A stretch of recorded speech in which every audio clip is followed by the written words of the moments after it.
ƴettoyo wasa'ilina ñaagotoɓe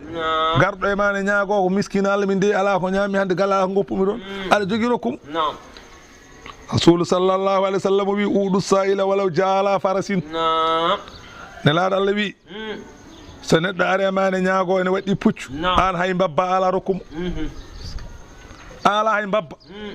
aɗa jooɗe e daago kanko o waɗɗi ko puccu omo ɓoori wutte ganila o wi ko an dawanmi hannde oto soynum rokkuma an in kanko wi ko o waɗani ko an ɓuuri oto wi haɗo wi ko dokkanmami ala o komo joguiɗa ta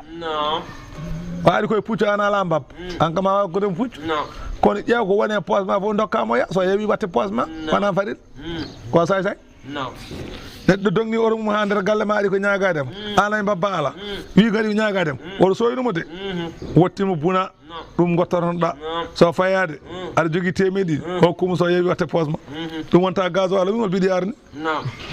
min noddani so wonta gasoil ma min kay mi ala ko min mi ala ɗo gasoil wona saka mi hokkuma ko watta gasoil nga wona haajam o gasoil wona ɗo won komi ala ɗo kawa ko joguimi uɗu sa'ila walaw ala farasin non nelaɗo Allah wi o firrigaɓi so tawi ka moƴƴo sa dañi jawdi hoɓɓitirdaɗe o ko dahaɗo jaaha cotta ɗum yaaha o ko maccuɗo cotta ɗum yaaha wa aqama salata baɗɗo ni o waɗi ni eɗo gueɗe fo ha gasi ñiiɓe julde sa waɗi ɗe gueɗe a juulani koko zéro wa ata zakata omo jogui jawdi o aski